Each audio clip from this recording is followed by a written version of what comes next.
பூமியின் மேல் இருக்கிற ஜனங்கள் எல்லாரிலும் நாம் விசேஷமானவர்கள். எந்த உலகத்தில் யார் இருந்தாலும் சரி, யார் யார் இயேசுவை ஆண்டவராக ஏற்றுக்கொண்டார்களோ அவர்கள் தான் எக்ஸலண்ட்டான ஜனங்களாக இருக்கிறார்கள். அவர் சொல்கிறாரு, இப்படியே பூமியின் மேல் உள்ள ஜனங்கள் எல்லாரிலும் நானும் உம்முடைய ஜனங்களும் விசேஷித்தவர்கள் என்று விளங்கும் என்றார். தேவன் நம்மோடு கூட இருப்பது தான் விசேஷமான காரியமாக இருக்கிறது. உலக மக்கள் 1,00,000 உலக மக்கள் சம்பாதிக்கலாம். கவனிங்க, உலகத்தில் இருக்கிற ஆள் 1,00,000 சம்பாதிக்கலாம். ஆனால் அது கர்த்தர் அந்த பணத்தில் இல்லை. நீங்கள் 10,000 ரூபா சம்பாதிச்சாலும் கர்த்தர் உங்கள் பணத்தில் இருக்கிறார். நீங்கள் ஆண்டவருடைய பிள்ளை, நீங்கள் ரொம்ப விசேஷமானவர்கள். ஆகவே உலகத்தில் இருக்கிற ஜனங்களுக்கும் நமக்கும் பெரிய ஒரு வித்தியாசம் இருக்கிறது என்பதை நீங்கள் நன்றாக அறிந்து கொள்ள வேண்டும். ஆமென். இங்கே மோசே என்ன சொல்கிறாரு? நானும் அப்படிங்கிறார். நான் தனியாக நானும், அப்புறம் என்ன சொல்கிறாரு? உம்முடைய ஜனங்களும். கூட்டமாகவும் நம்ம எல்லாரும் விசேஷித்தவர்கள், தனித்தனியாகவும் நம்ம எல்லாரும் விசேஷித்தவர்கள். நம்புறீங்களா? தனித்தனியாக உட்கார்ந்துருக்கிறீங்களா? தனித்தனியாக இருக்கிற நீங்களும் விசேஷமானவர்கள். கூட்டமாக இருந்தாலும் நாம் விசேஷமானவர்கள். பழைய ஏற்பாட்டிலே அவ்வளோ விசேஷம்னா, புதிய ஏற்பாட்டில் அதை விட நம்ம இன்னும் அதிக விசேஷமானவர்கள். இயேசு வந்தபடியினாலே. நல்ல கரங்களை தட்டி கர்த்தரை மகிமைப்படுத்துவோம். நாம் தெரிந்து கொள்ளப்பட்ட ராஜரீக ஆசாரிய கூட்டம், பரிசுத்த ஜாதி, பிறகு அவருக்கு சொந்தமான ஜனம் என்றெல்லாம் படிக்கின்றோம். அவருடைய புண்ணியங்கள் என்று சொல்லும் பொழுது அவருடைய எக்ஸலண்ட்டான காரியங்களை அறிவிக்கும்படி தேவன் நம்மை தெரிந்திருக்கின்றார். சரி, இப்போது இந்த விசேஷம் என்கிற காரியத்தில் மத்தேயில ஆண்டவர் 4 இடத்துல நாம் விசேஷமானவர்கள் என்று சொல்கிறார். அந்த 4 வசனங்களையும் நம்ம வாசிக்க போகிறோம். மத்தேயு 6:25. எண்ணத்தை உண்போம், எண்ணத்தை குடிப்போம் என்று உங்கள் ஜீவனுக்காகவும், எண்ணத்தை உண்போம் என்று உங்கள் சரீரத்துக்காகவும் கவலைப்படாதிருங்கள் என்று உங்களுக்கு சொல்லுகிறேன். ஆகாரத்தை பார்க்கும் ஜீவனும், உடையை பார்க்கும் சரீரமும் விசேஷித்தவைகள் அல்லவா? அப்போது அங்கே சொல்கிறாரு, எண்ணத்தை உண்போம், எண்ணத்தை குடிப்போம், எண்ணத்தை உடுப்போம்னெல்லாம் சொல்லிட்டு சொல்கிறாரு, ஆகாரத்தை பார்க்கலும் ஜீவனும், உடையை பார்க்கலும் சரீரமும் விசேஷித்தவர்கள் அல்லவா?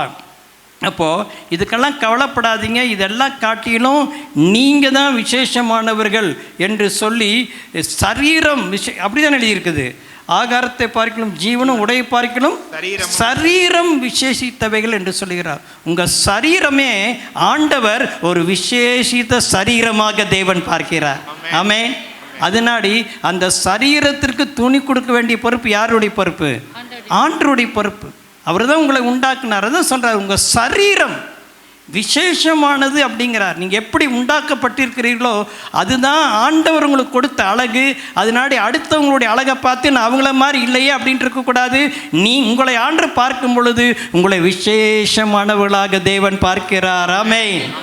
பக்கத்தில் பார்த்து நான் அழகாக இருக்கிறேன்னு சொல்லுங்கள். அவங்க அழகாக இருக்குன்னு சொல்லாதீங்க, நான் அழகாக இருக்கேன். ஆமாம், இப்படி சொன்னீங்கன்னா ஆண்டு சந்தோஷப்படுவார். ஏன்னா அவர் தான் உங்களை உண்டாக்குனார். அதை போய் நம்ம குற்றம் சொல்லிகிட்டு இருக்கக்கூடாது இல்லைங்களா? அவருடைய பார்வையில் அவரே சொல்கிறார், உங்கள் சரீரம் விசேஷமானது அப்படிங்கிறாரு. அடுத்தது 26 சொல்கிறார், அதையும் படிங்க.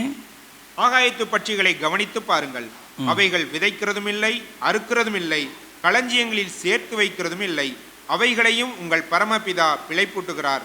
அவைகளை பார்க்கலும் நீங்கள் விசேஷித்தவர்கள் அல்லவா? அப்போது இங்கே என்ன சொல்கிறாரு? அந்த பிழைப்பூட்டுறார். ஆகாரத்தை பற்றி சொல்கிறாரு. நீங்கள் பட்சிகளை கவனித்து பாருங்கள், அவங்க 3 காரியத்தை செய்கிறதில்ல. என்ன 3 காரியம்? விதைக்கிறது இல்லை, அறுக்கிறது இல்லை, களஞ்சியங்களை சேர்த்து வைக்கிறதும் இல்லை. காலை எந்திரிச்சா கூவிட்டே இருக்குது, அப்படியே சுற்றுது, ஊர் சுற்றுது, வருது, நல்லா ஜாலியாக இருக்குது, சந்தோஷமாக இருக்குது. அப்போ அது முடியும் பொழுது என்ன சொல்கிறாரு? அவைகளையும் உங்கள் பரமபிதா பிழைப்பூட்டுகிறார். அப்படி சொல்லிட்டு அவைகளை பார்க்கலும் நீங்கள் விசேஷித்தவர்கள் அல்லவா? அங்கேயும் விசேஷித்தவர்கள் அப்படிங்கிறார். அப்போது அதனுடைய அர்த்தம் என்னென்னா, நாம் பறவை விசேஷம்னு சொல்லி பார்க்குக்கும் அங்கங்கே பேர்ட் சாங்சுரிக்கு நம்ம போயிட்டுருக்குறோம், அதெல்லாம் நம்மை வந்து பார்க்கணுங்கிறார். நீங்கள் அதை விட நீங்கள் விசேஷமானவர்கள். அப்படின்னா பறவைகளுக்கு நான் ஆகாரம் கொடுக்கும் பொழுது உங்களுக்கு கொடுக்காமல் இருப்பேனா என்று சொல்லுகிறார். ஆகவே ஆகாயத்து பட்சிகளை போஷிக்கிற தேவன் உங்களையும் போஷிப்பார். அதில் நீங்கள் விசேஷமானவளாக இருக்கிறீர்கள். மூன்றாவது மறுபடியும் சொல்கிறாரு, மத்தேயு 10:29-31 முடிய. ஒரு காசுக்கு 2 அடைக்கலான் குருவிகளை விற்கிறார்கள் அல்லவா? ஆயினும் உங்கள் பிதாவின் சித்தமில்லாமல் அவைகளில் ஒன்றாகிலும் தரையிலே விழாது. உங்கள் தலையிலுள்ள மயிரெல்லாம் எண்ணப்பட்டிருக்கிறது. ஆதலால் பயப்படாதிருங்கள். அநேகம் அடைக்கலான் குருவிகளை பார்க்கிலும் நீங்கள் விசேஷித்தவர்களாய் இருக்கிறீர்கள். அதாவது ஒரு காசுக்கு எத்தனை விற்கிறாங்க? 2 அடைக்கலான் குருவிகளை விற்கிறார்கள் அல்லவா? ஆயினும் உங்கள் பிதாவின் சித்தமில்லாமல் அவைகளில் ஒன்றாயிலும் விழுவதில்லை. கவனிங்க, ஒரு பறவை கீழே விழுகுதுன்னா ஆண்டவருக்கு தெரியுமா தெரியாத? இந்த வசனத்தின்படி அப்படி தான் எழுதியிருக்குது. பிதாவின் சித்தம் இல்லாமல் அவைகள் ஒன்றாயிலும் தரையிலே விழாது அப்படின்னு சொல்லிட்டு உங்கள் மயிரெல்லாம் எண்ணப்பட்டிருக்குன்னு சொல்லிட்டு சொல்கிறாரு, அநேக அடைக்கலான் குருவிகளை பார்க்கிலும் நீங்கள் விசேஷித்தவர்களாக இருக்கிறீர்கள். அப்படியானால் உங்களை பாதுகாக்கிற பொறுப்பை தேவன் எடுத்துக்கொண்டார். மற்றவங்களுக்கெல்லாம் பாதுகாப்பு இருக்குதோ இல்லையோ, நீ தேவனுடைய பிள்ளையானால் விசேஷித்த பாதுகாப்பு உனக்கு கொடுக்கப்பட்டிருக்கிறது. அல்லேலூயா. அதான் அதனுடைய அர்த்தம். இதை தான் சொல்லிட்டு வர, ட்ரெஸ்ஸை உனக்கு கொடுக்குறேன், ஆகாரத்தை கொடுக்குறேன், அப்புறம் என்ன சொல்கிறார், உனக்கு பாதுகாப்பை கொடுக்குறேன் அப்படிங்கிறார். அதெல்லாம் உங்களுக்கு விசேஷமாக நான் செய்கிறேங்கிறார். ஏனென்றால் நம்ம விசேஷமாய் உண்டாக்கப்பட்டபடினாலே தேவன் அப்படி சொல்லுகிறார். இன்னும் ஒரு காரியத்தை அங்கே சொல்கிறார். மத்தேயு 12:11-13 முடிய.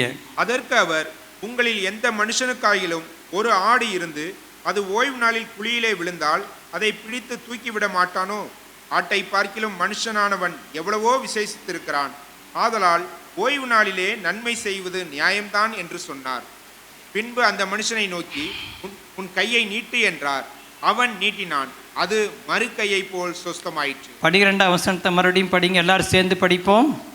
ஆட்டை பார்க்கிலும் மனுஷனானவன் எவ்வளவோ விசேஷித்திருக்கிறான். எவ்வளோ அழகாக சொல்றார்.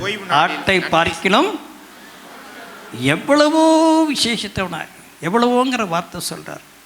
இன்றைக்கி அமெரிக்காவிலெல்லாம் மிருகங்கள் பறவைகளுக்கு ரொம்ப முக்கியத்துவம் கொடுக்குறாங்க. வீட்டில் பிராணிகளெல்லாம் வளர்த்துறாங்க. அதான் அதுக்காகவே கேஸுக்கெல்லாம் போவாங்க. பைபிள் என்ன சொல்லுது? ஆடு மாடு மிருகங்களை காட்டிலும் மனுஷன் விசேஷமான எதில் என்றால், அங்கே ஒரு மனிதன் வியாதிப்பட்டு அவன் கையில் வியாதி, அவனை சுகமாக்கக்கூடாது ஞாயிற்றுக்கிழமை என்று சொல்லி பரிசேயர்கள் ஆண்டரோடு கூட ஒரு ஆர்கியூமெண்ட்டுக்குள்ளே வரும்பொழுது தான் அந்த வார்த்தையை சொல்கிறாரு. நீ ஒரு ஆட்டை விழுந்தா கீழே எடுக்கிற ஆட்டை விட மனிதன் சுகமாய் இருப்பது ரொம்ப விசேஷமான காரியம் என்று சொல்லுகிறார். இதிலிருந்து நாம் என்ன அறிந்து கொள்கிறோம் என்றால், நீங்கள் எல்லாரும் சுகமாய் இருக்க வேண்டும் என்பதே தேவன் விரும்புகிறார். அல்லேலூயா. அதில் நீங்கள் விசேஷித்தவர்கள் என்று சொல்லுகிறார். தேவனுடைய பிள்ளைகளாக இருப்பீர்கள் என்று சொன்னால் சுகம் உங்களுடையதாக இருக்கிறது, ஆரோக்கியம் உங்களுடையதாக இருக்கிறது. ஸோ இந்த வசனங்களை நம்ம ஒரு சின்ன ஒரு இன்ட்ரடக்ஷன் அவங்களுக்கு கொடுத்தேன். இதில் நம்ம என்ன அறிந்து கொள்கிறோம் என்றால், நாம் எல்லாவற்றிலும் விசேஷமானவர்கள். அடுத்தபடியாக ஆண்டவர் நம்மை விசேஷமானவர்களாக உண்டாக்கியிருக்கிறார் என்று புதிய ஏற்பாட்டில் அப்போஸ்தலனாகிய பவுல் 1 கொரிந்தியர் 4:7 சொல்லுகிறார். அன்றியும் உன்னை விசேஷித்தவனாக்கும்படி செய்கிறவர் யார்? உனக்கு உண்டாயிருக்கிறவர்களில் நீ பெற்றுக்கொள்ளாதது யாது? நீ பெற்றுக்கொண்டவனானால் பெற்றுக்கொள்ளாதவன் போல் ஏன் மேன்மை பாராட்ட? அன்றியும் உன்னை விசேஷித்தவன் ஆகும்படி செய்கிறவர் யார்? கொரிந்து சபையில் எல்லாம் நல்ல சீக்கிரமாக வளர்ந்துட்டாங்க. ஆளுக்கால் எல்லாம் பெரிய ஆளு ஆகிட்டாங்க. அவங்க தங்களையே மேன்மை பாராட்ட ஆரம்பிச்சிட்டாங்க அவங்க வரங்களை வச்சு. கொரிந்து சபையில் தான் அந்த வரங்களெல்லாம் ஆண்டவர் சொல்கிறார். எல்லாருமே பெரிய ஆளுங்க ஆகிட்டாங்க. அதனாடி பவுலை அவங்க அற்பமாக என்ன ஆரம்பிச்சிட்டாங்க. பவுல் என்ன பெரிய ஆளான்னு சொல்லி அந்த மாதிரி ஒரு ஆர்குமெண்ட்டுக்குள்ளே போயிட்டாங்க. அப்போ தான் பவுல் சொல்கிறாரு, நீங்கள் இவ்வளோ தூரம் வந்திருக்கிறீங்களே, இது யாருக்கு காரணம்? அன்றியும் உன்னை விசேஷித்தவன் ஆகும்படி செய்கிறவர் யார்? ஆண்டவர் தான் உங்களை பண்ணினார், அவரை நீங்கள் மறக்கக்கூடாது என்று அவர்களுக்கு எச்சரிக்கிறார். அல்லேலூயா சொல்லுவோம். இன்றைக்கு நீங்கள் கிருபைகளை பெற்று வரங்களை பற்றி நல்லா பாட்டு பாடுறீங்க, நல்லா மியூசிக் வாசிக்கிறீங்க, நல்லா காரியங்களை கத்தருக்காக நீங்கள் பண்ணுறீங்க, இன்னும் உங்கள் வீடுகளில் உங்கள் தொழிலில் நீங்கள் நல்லா பண்ணுறீங்க. எது பண்ணினாலும் நீங்கள் அறிஞ்சுக்கணும், உங்களை விசேஷமாக ஆக்குனது யாருன்னா அவர் ஒருவரே. ஆமென். அவர் தான் உங்களை அப்படி ஆக்கியிருக்காரு. நீங்கள் அவருக்காக செய்கிறத பார்த்து அவர் சந்தோஷப்படுகிறார். அவருக்கு நீங்கள் எல்லா மகிமையும் கனத்தையும் அவருக்கு செலுத்த வேண்டும். கொரிந்து சபை கொஞ்சம் பின்வாங்கி போயிட்டாங்க. அதனால தான் அந்த இடத்துல அவர் கொஞ்சம் கடினமாக எழுதுகிறாரு, உங்களை விசேஷமாக ஆக்கிறவர் கர்த்தர் ஒருவரே. எப்பேற்பட்ட இதில் பிறந்திருந்தாலும் அவங்க ஒரு மேன்மையான நிலைக்கு வரும் பொழுது அது தேவனால் உண்டாயிருக்கிறது. ஏன்னா ரோமர் 13 சொல்லப்பட்டிருக்கிற அதிகாரங்கள் எல்லாம் யாரால் உண்டாக்கப்பட்டிருக்கிறது? தேவன். இன்னைக்கு ஒரு அதிகாரத்தில் உட்கார்ந்துருக்காரு. புறஜாதி மனிதனாக இருந்தாலும் சரி, இதெல்லாம் தேவன் கொடுக்குற ஒரு காரியங்களாக இருக்கிறது. அதை நாம் ஒரு நாளும் மறந்து போகக்கூடாது. இந்த பூமியில் இருக்கும் பொழுது என்னென்ன காரியத்தில் கர்த்தர் நம்மை விசேஷமாக வைத்திருக்கிறாரோ அது அவர் தான் வைத்திருக்கிறார் என்பதை தெளிவாக அறிந்து கொள்ள வேண்டும். என்னுடைய படிப்பினால், என்னுடைய தாளந்தினால, என்னுடைய எல்லா காரியத்தினால நான் மேலே வந்தேன்னு சொல்லாதபடி தேவனே என்னை விசேஷமாய் மாற்றியிருக்கிறார். அல்லேலூயா. அதுதான் நம்முடைய உள்ளத்துக்குள்ளே எப்பொழுதும் காணப்பட வேண்டும். நாம் 3 விதத்தில் விசேஷமானவர்களாக மாறிக்கொண்டே வருகிறோம். ஒன்று, ஒவ்வொரு முறையும் தேவனுடைய ஆலயத்துக்கு வரும் பொழுது நாம் விசேஷமானவர்களாய் மாற்றப்பட்டு கொண்டு வருகிறோம். வாசிக்க வேண்டாம், நிறைய வசனம் வாசித்த டைம் ஆகிரும். அப்போஸ்தலர் 11:26 நம்ம படிக்கிறோம், அந்தியோகியாவில் ஓராண்டு காலம் சபையாக கூடி வந்தார்கள். கூடி வந்த பிற்பாடு அந்த சீஷர்களுக்கு என்னென்ன பேர் வழங்கிட்டு? கிறிஸ்துவர்கள் என்று பெயர் வழங்கிட்டு. அப்போது அவங்க எக்ஸலண்ட்டுன்னு உலக மக்களே அவங்கள பார்க்க ஆரம்பிச்சிட்டாங்க. இவங்க விசேஷமான மக்கள்னு சொல்லி, இயேசுவை போலவே இருக்கிறார்கள் என்று சொல்லி கிறிஸ்துவர்கள் என்று உலகம் பெயர் வைத்து விட்டது. ஒரு வருஷம் சபைக்கு வந்த உடனே அவங்கெல்லாம் மாறிட்டாங்க. இன்னும் அப்போஸ்தலர் 17:11 வாசிக்க வேண்டாம். அங்கே நீங்கள் பார்க்கும் பொழுது 2 சபையினுடைய கம்பேரிசன் எழுதப்பட்டிருக்கிறது. அந்த பெரையா சபை தினந்தோறும் வேத வசனங்களை ஆராய்ந்து பார்த்ததினாலே தெஸ்ஸலோனிக்கேயர் உள்ளவர்களை காட்டிலும் எப்படி இருந்தார்கள்? நற்குணசாலிகள். அதாவது எக்ஸலண்ட்டாக மாறிட்டாங்க. ஆலயத்துக்கு வர்றதுனால நீங்கள் எக்ஸலண்ட்டாக மாறலாம். ரெண்டாவது எப்படி மாறலாம்? வசனத்தை இரவும் பகலும் தியானிப்பதுனாலையும் நீங்கள் எக்ஸலண்ட்டாகி மாறலாம். அல்லேலூயா சொல்லுவோம். ஜாஷ்வா 1:8. இந்த நியாயப்பிரமாண புஸ்தகம் உன் வாயை விட்டு பிரியாதிருப்பதாக. இதில் எழுதியிருக்கிறவைகளின் படியெல்லாம் நீ செய்ய கவனமாய் இருக்கும்படி இரவும் பகலும் அதை தியானித்து கொண்டிருப்பாயாக. அப்பொழுது நீ உன் வழியை வாய்க்க பண்ணுவாய், அப்பொழுது புத்திமானாயும் நடந்து. அதாவது என்ன சொல்றாருன்னா, இரவும் பகலும் அதை தியானித்து கொண்டிருப்பாயாக, அப்பொழுது நீ உன் வழியை வாய்க்க பண்ணுவாய். அதாவது என்ன சொல்றாருன்னா, நீ எக்ஸலண்ட்டாய் மாறிவிடுவாய் என்று சொல்லுகிறார். எல்லாரும் என்னை கவனிங்க, பைபிளை மாத்திரம் உருப்படியாக படித்து தியானம் பண்ணினாலே நீ எக்ஸலண்ட்டாக மாறி. அப்படி தான் அந்த வசனம் சொல்லுது. இதை தான் அப்போஸ்தலர் காலத்தில் அந்த 17-11 அவங்க பின்பற்றினார்கள். நம்ம கையிலே பொக்கிஷம் இருக்குது, ஆனால் அதை சிலரெல்லாம் ஞாயிற்றுக்கிழமை மாத்திரம்தான் எடுக்கிறாங்க, மற்ற நாள் தொடரதில்லை. பைபிளை இரவு பகலாம் படிக்கும் பொழுது உங்களுடைய பிஸ்னஸில் ஒரு முன்னேற்றம் ஏற்படும். நீங்கள் செய்கிற எல்லா காரியங்களையும் மிகப்பெரிய ஒரு ஆசீர்வாதத்தை நீங்கள் காண்பீர்கள். ஆமென். நமக்குள்ள நம்முடைய ஆண்டரை குறித்து சொல்லப்பட்டிருக்கிற இடத்துல நாம் நினைப்பதற்கும் வேண்டிக் கொள்வதற்கும் மிகவும் அதிகமாக எக்ஸலண்ட் என்ற அர்த்தம். நம்ம கேட்கறதுக்கும் நினைக்கிறதுக்கு மேலே எக்ஸலண்ட்டாக நமக்கு செய்வதற்கும் அவர் வல்லமையுள்ள தேவனாக காணப்படுகிறார். சரி, அப்போது நம்ம விசேஷமானவர்களாக இருக்கிறபடினாலே நம்ம எல்லா காரியத்திலையும் நாம் விசேஷமானவர்கள் என்று பெயர் எடுக்க வேண்டும். பழைய ஏற்பாட்டில் 2 பேர் தான் விசேஷமானவர்கள் என்று பெயர் எடுத்தார்கள். அதாவது அந்த இஸ்ரவேல் எகிப்திலேருந்து வெளியில் வரும்போது 2 பேருக்கு தான் அந்த பேர் கிடைச்சது. யார் அந்த 2 பேர்? கரெக்ட், அவங்களுக்கு தான் அந்த பேர் கிடைச்சது. அவ்வளோ பேர் இருந்தாங்களே. இவங்க அப்படிப்பட்ட ஒரு ஆவி உடையவர்களாக இருந்தார்கள். அது ஒரு ஸ்பிரிட்டு. அந்த பரிசுத்தாவியானவருக்குள்ளே அவங்க அந்த மாதிரி அவங்க மாறிட்டாங்க. அவங்க 2 பேரும் புதிய ஏற்பாட்டிலையும் கூட பவுல் சில பேர்கள்லாம் அங்கே குறிப்பிடுகிறார். யூதான் குறிப்பிடுறாரு, சீலான் குறிப்பிடுறாரு. ரோமர் 16ஆம் அதிகாரத்தில் பார்த்தீங்கன்னா எக்ஸலண்ட்டான அந்த ஸ்திரீகள் பேரெல்லாம் குறிப்பிடுகிறார். இவங்கெல்லாம் சாட்சி பெற்றவர்கள். எபிரேயர் 11ஆம் அதிகாரத்தில் பார்த்தீங்கன்னா சில பேர்களெல்லாம் சொல்கிறாரு.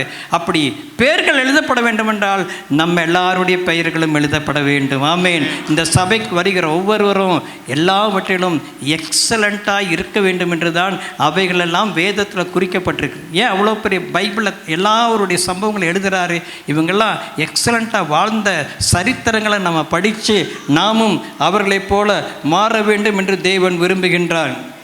அப்போது மத்தேயு 5ஆம் அதிகாரத்தில் எக்ஸலண்ட்டாய் இருக்கிற நாம் நம்முடைய வாழ்க்கையில் எப்படி நடந்து கொள்ள வேண்டும் என்று ஒரு உதாரணத்தை அங்கே கொடுக்குறார். மத்தேயு 5:46 முடிய. உங்களை சிநேகிக்கிறவர்களையே நீங்கள் சிநேகிப்பீர்களானால் உங்களுக்கு பலன் என்ன? ஆயக்காரரும் அப்படியே செய்கிறார்கள் அல்லவா? உங்கள் சகோதரரை மாத்திரம் வாழ்த்துவீர்களானால் நீங்கள் விசேஷித்து செய்கிறது என்ன? ஆயக்காரரும் அப்படி செய்கிறார்கள் அல்லவா? ஆகையால் பரலோகத்தில் இருக்கிற உங்கள் பிதா பூரண சத்குணராய் இருக்கிறது போல நீங்களும் பூரண சத்குணராய் இருக்க கடவீர்கள். ஒரு கேள்வி கேட்குறாரு. அதாவது உங்களை சிநேகிக்கிறவர்களையே நீங்கள் சிநேகிப்பீர்களானால் உங்களுக்கு பலன் என்ன? ஏன் எப்பொழுதும் ஒரே ஃப்ரெண்டு தான், அவங்க உங்களை நேசிக்கிறாங்க, நீங்கள் அவங்களை நேசிக்கிறீங்க, இதில் பலன் என்னன்னு கேட்குறார். ஆயக்காரனா பாவிகளும் அப்படி தான் இருக்கிறாங்க. நீ என்ன? நீ வித்தியாசமானவன், நீ எக்ஸலண்ட்டானவன், நீ எல்லாரையும் நேசிக்க வேண்டும். விளங்கிட்டீங்களா நான் சொல்கிறத? நீங்கள் விசேஷமானவளாக இருக்கிறபடினால உலக மக்கள் ஃப்ரெண்டுன்ட்டு இருப்பாங்க. நீங்கள் அப்படி இல்லை, எல்லாரோடையும் உங்களுக்கு பழக வேண்டும். ஆமேன். எல்லாரும் உங்களுக்கு நண்பர்களைப் போல பழக வேண்டும் அப்படிங்கிறாரு. 47 சொல்கிறாரு, உங்கள் சகோதரை மாத்திரம் வாழ்த்துவீர்களானால் நீங்கள் விசேஷித்து செய்கிறது என்ன? கேட்குறாரு, நீங்கள் விசேஷித்து செய்கிறது என்ன? நீங்கள் விசேஷமானவர்கள், என்ன விசேஷமாக செய்கிறீங்க? வெறும் சர்ச்சுக்கு வர 2-3 பேரை மாத்திரம் நீங்கள் வாழ்த்திட்டு போகிறீங்களா? அது போதுமா உங்களுக்கு? நீங்கள் குறிப்பிட்ட ஒரு சிலரை மாத்திரம்தான் வாழ்த்தருக்கு சபைக்கு வருகிறீர்களா? சிலருக்கெல்லாம் சபைக்கு வந்தால் இந்த 3 பேரை பார்த்தா போதும், இந்த 2 பேரை பார்த்தா போதும், இல்லை இந்த 4 பேரை பார்த்தா போதும். அப்படி கிடையாது. சபை என்பது குடும்பம். அங்கே தான் சொல்கிறாரு, உங்களுடைய சகோதரை மாத்திரம், உங்களுடைய ரிலேட்டிவ்ஸை மாத்திரம், உங்களுடைய இனத்தார் சபையில் யார் யார் இருக்கிறான்னு கண்டுபிடிச்சி அவங்களோட மாத்திரம் ஐக்கியம் வச்சுக்கிறது, அவங்களோட மாத்திரம் பழகிறது. இதில் என்ன பிரயோஜனம்? நீ ஒரு ஆயக்காரன் அப்படிங்கிறார். சபைக்குள்ளே அப்படி இருக்க முடியாது. உங்கள் சகோதரர், உங்கள் குடும்ப ஆட்கள், உங்கள் ஜாதி, உங்கள் இனம் அப்படி இருக்கக்கூடாது. சபைக்கு வருகிற எல்லாரையும் நாம் வாழ்த்துகிறவர்களாக இருக்க வேண்டும். அதற்காக தான் அந்த ஐக்கிய நேரத்தை நம்ம கொடுக்குறோம். எல்லாரும் நம்ம சகோதரர்கள், எல்லாரும் நம்முடைய சகோதரிகள். சபைக்குள்ள ஜாதி கிடையாது, பாகுபாடு கிடையாது. யார் இடத்துல இவர்களிடத்தில் அன்பு செலுத்தினா அவர் இடத்திலும் நான் அன்பு செலுத்த கடமைப்பட்டிருக்கிறேன். அப்படி தான் தேவன் நம்மை வைத்திருக்கிறார். அப்படி தான் நாம் ஆண்டவருக்கு எக்ஸலண்ட்டாக வாழ முடியும். சத்தமாமேன்னு சொல்லுவோம்.